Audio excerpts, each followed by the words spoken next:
the goddamn Lord. What up? What's up? What are we doing? What are we doing? I have no idea what we're doing. What are we doing? How'd you do that? Got to talk to the peoples. Nice. Guys, what do we got on the rack today?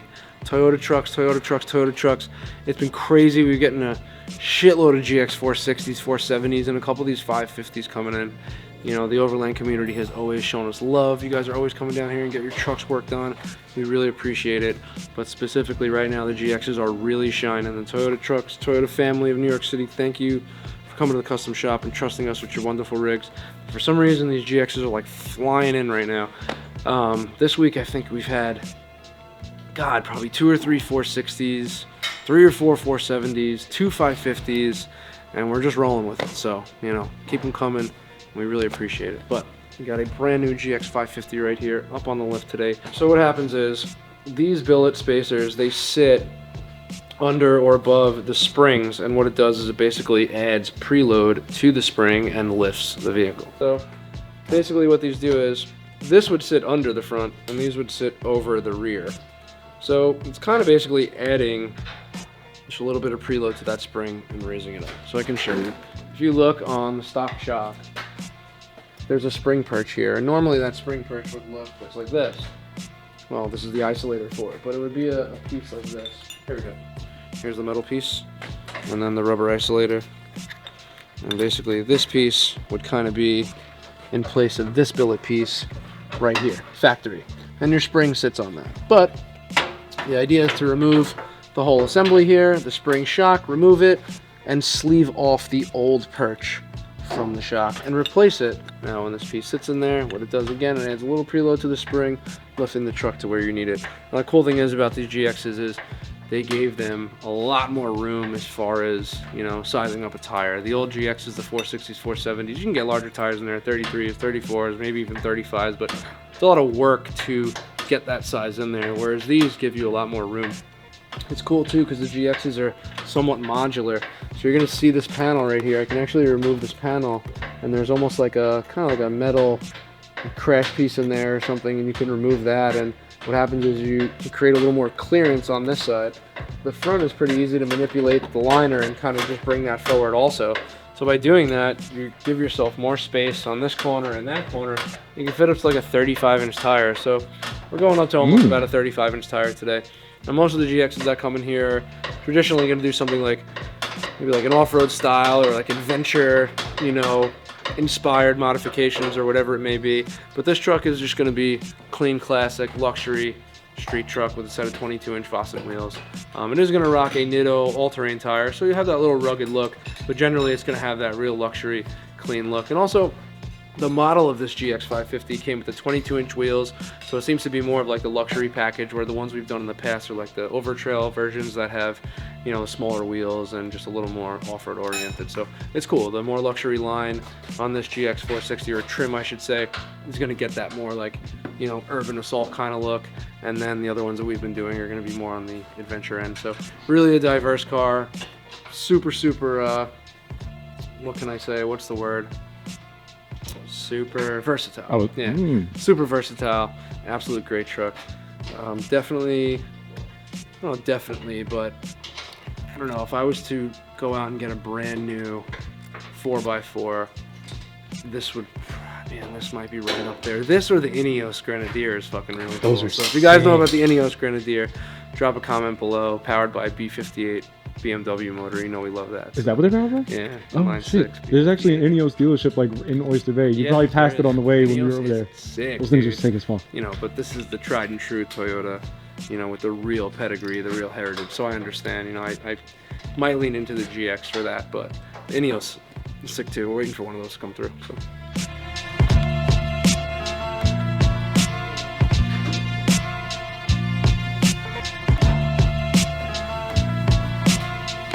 Yeah, so this is a Vossen HF6 22x9 positive 20 offset. So you're good. The older GXs, the older Toyota trucks, prior to the new generation stuff, you know, would always be like somewhat of a higher offset. But when you go aftermarket, yeah, we gotta wait a little bit for that one. I could do some isolation. We'll fucking come back. We'll come back. Be right back.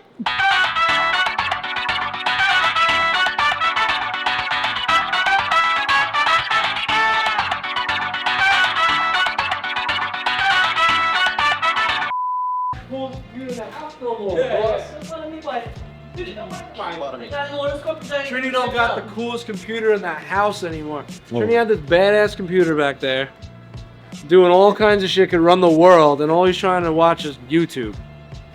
You know, you don't need all that heat for YouTube.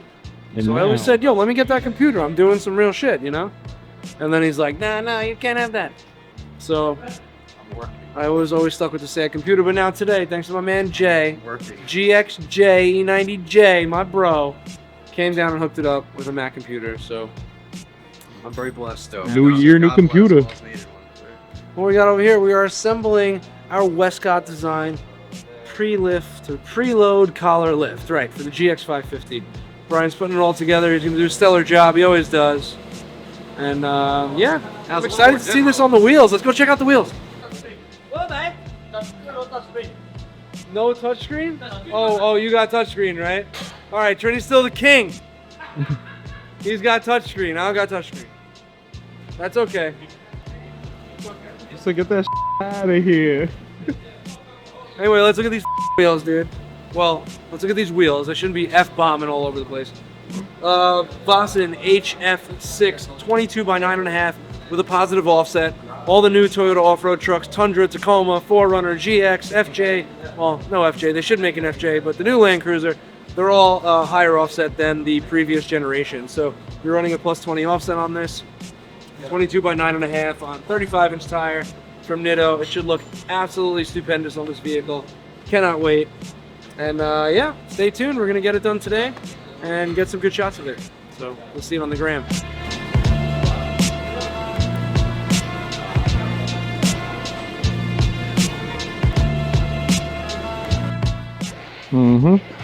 Check it out. Whoa. What do we got? KMC Lobos. So this is a 17-inch wheel from KFC, clean 5-spoke. It's going on a Porsche Cayenne, but the real star of the show is the Falcon Wild Peak tire. So yeah, we do a lot of Wild Peaks, whatever, right? But the size is really what's cool. This is a 255/80/17. So this is technically like a skinny size tire. You know, the 255s are more of a expedition look. Something that's a little more pizza cutter style, cuts through the snow, cuts through the mud a little better, less rolling resistance on the road.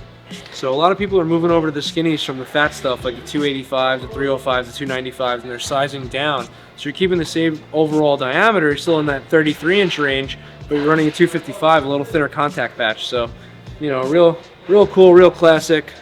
You know, a little bit of a rally look, a little bit of a old school expedition look, but I definitely prefer it. On the Montero too, I'm running the 255. I sized down from some 305s I had last time. So try a skinny tire, all you off-road people. You might like it. I'll fall with it. Yo, you want me to bring some home for you or something? I'm gonna drop one off.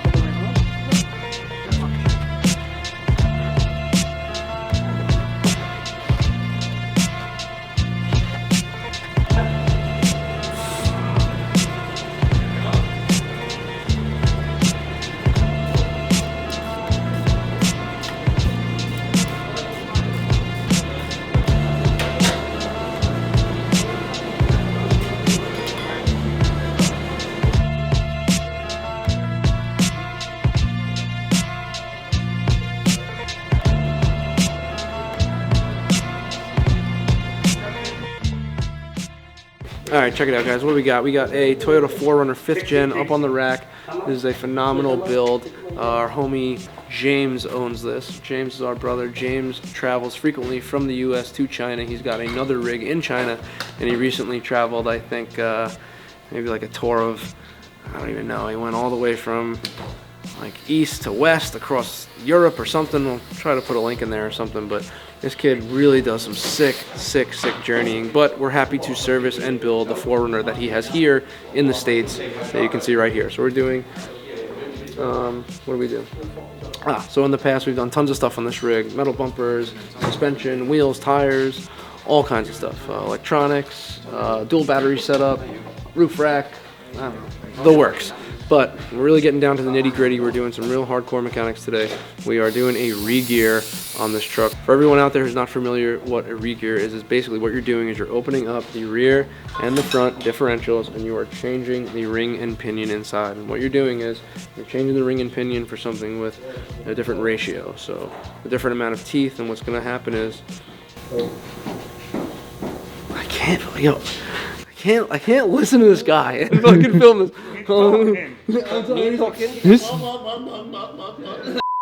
Alright, so what we're doing on the Toyota, we're doing a re-gear. We're opening up the front and rear differentials and changing the ring and pinion. So what we're doing is we're changing the gear ratio inside this truck to match the larger tire better and to be able to pull all the weight of this vehicle more efficiently. So it is an absolute must for anybody out there who's putting a larger tire, adding any kind of weight to their vehicle. If you've noticed you've driven your 4Runner or Land Cruiser and you're going overland and you're on the road, going to your trail and getting ready to go camping, and you're on the highway and you're hitting these kind of inclines, you're on the back roads and you're climbing up these steep grades and stuff, and your truck has absolutely no power. Or maybe you'll find when you're climbing the steep grades, it's kind of like hunting for a gear. Am I supposed to be in second, third, fourth gear, jumping around? It just feels overall poor. It almost feels like you're towing something all the time, right? So when you do this modification, it absolutely fixes it. Now, when you are opening these things up and you're doing a re-gear and you're changing your ring gear and your pinion, that would be a perfect time to add a locker. What you have here is a e-locker. Just the switch of a 12-volt button is going to allow this to lock. Why would you want a differential locked in general? What's the point? Well, the way that these trucks work is when your differentials are not locked, when your locker is not engaged, it's considered an open diff. So basically, each wheel kind of spins freely. Like, think about like a skateboard, right? If you were riding a skateboard, each wheel can kind of spin independently. The reason for that is when you're in a high traction environment, on the street, driving around the neighborhood, on the highway, and you're making turns, when you make those turns, the wheels are not spinning at the same revolution in each corner, right? If you were to take a turn on the corner, the outer wheels will turn more revolutions than the inner wheels because they have a larger arc. Now that's great for the road and everything, but the problem is with that, the fatal flaw is when you're off-road, and let's say you have a wheel up in the air, or you have a tire maybe on some ice or something where you don't have a lot of traction. When you have an open differential style drivetrain, what happens is the power always goes to the wheel that has the least resistance. So if you've seen these guys out there trying to do burnouts and they have a one wheel peel or whatever it may be, it's because they don't have an LSD or they don't have any, differential that can lock or anything like that. What ends up happening is you push that power to the wheel that doesn't have the traction, and that sucks because you can see these off-road trucks built to the nines, 37-inch tires, badass, on a hill, and they just can't get up that little hill, and you see their little tires spinning. So that's the problem with open differentials in a low traction environment or an off-road environment. So the locker comes into play, you hit a switch, it locks that diff, and what happens is those differentials are not open anymore. So you can have one wheel up in the air and one wheel down on the ground. When that differential is locked, both of those wheels are getting 100% power. So if you lock a front and you lock a rear, you're kind of unstoppable. You can have two wheels in the air, one wheel in the air, three wheels in the air. I don't know how that would be, but you'll be able to get that power down to the floor where you need it and push yourself out of that situation. But remember, if your differentials are locked, they are in unison. They will not be able to spin at different rates. So when you have a high traction environment, you never want to have your differentials locked on like the street or the asphalt or whatever it may be. For all our car guys out there, if you've ever seen someone weld the diff on like a drift car and you go around a bend, you hear them kind of skirting like, that's because the diff is essentially locked in that scenario. So remember, open diffs, locked diffs, they have their environment, they have their purpose, but it's great to be able to have a truck that's completely versatile. You could drive on the road or an open trail with an open diff, or when you get in the shit, you can lock them up and make it happen. That was a lot. Custom Shop is one of the only spots in New York City that you can re-gear a Toyota truck. Do it here. We've done tons of them the past couple of years. Probably since 2018 or 2019, we've been doing a lot of these Toyotas, and it's always gone off without a hitch. If you do have a 4Runner Limited, you end up having the factory center locking diff. So if you add a front and you add a rear, you can do a triple lock Toyota, which is pretty cool. We have the front locker for my Montero as well, which has a front and rear already, so we're going to try to do a triple lock Montero coming up as well. But there it is. Get your car re-geared here, or your truck re-geared here. Get your truck re-geared here at the Custom Shop. That's where it is.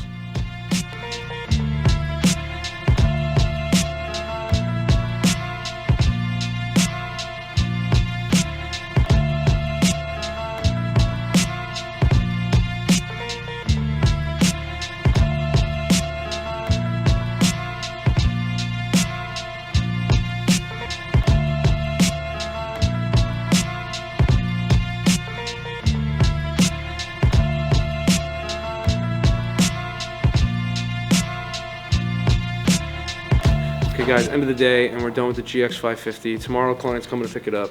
We threw a set of Vossen 22-inch wheels with a Nitto Recon Grappler all-terrain tire and a 35-inch, paired up with a Westcott Designs Pre-load collar lift. So I think it looks great. Again, the wheel is a little lower offset for the style vehicle, so it does sit a little more aggressive. But I think it looks great. We do deal with a brand called NY Top, and they've been making some really dope, clean, like state-of-the-art parts for these GX550s, and they make like an over fender. So they do like kind of like a more wide body fender. Like you take this flare off. I shouldn't say fender, I should say fender flare. So you would take this fender flare off, and they make one that's a little wider. I think that would actually be perfect just to kind of cover up the poke on this a little bit. But if you like that more aggressive poked out look, you know, it looks pretty dope. But yeah, ride's great. To fit the 35, we did have to make a couple of modifications. There's somewhat of like a little like bracket or little, you know, piece that's modular that goes back here, and we remove that and then kind of like place the liner in front of it, and then use the original bolts that would hold that bracket from the inside to now bolt the liner back down here. So what you're doing really is kind of like giving yourself another inch or so of clearance on the inside here by kind of pulling this whole area back a little bit, so when the tire makes it sweep through this way, it'll clear. But the front, what ends up happening is it clips the bumper as well, so you got to kind of just trim the bumper here a little bit to make it clear. Now, you would probably clear a little better if this wheel and tire were an even higher offset and pushed in just a little bit. You'll get a little more clearance on that sweep. But again, you know, if you want to run lower offset stuff and you want to sit, you know, super thick like that, then it just is what it is. You're going to have to deal with a little scrape and rub here and there. But we make it work. We trim it up, and you couldn't tell the wise. Our truck looks great, and guys coming tomorrow, you should enjoy it.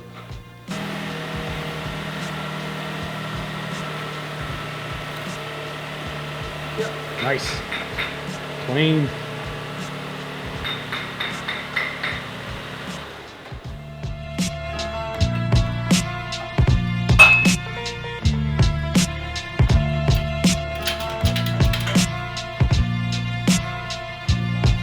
Yeah, so that's it. We're wrapping up today. I'm headed home. I just want to say thank you for joining us on another episode of The Daily Grind, where we show you what's going on here at the custom shop and what we do day to day. We hope to see you soon. Please tune in to the next episode. Like, comment, subscribe. We'd really appreciate it. Tell your homies, tell your friends. We're here. We're Story Queens. Hit us up. Peace. See you next time. Clean. Nice.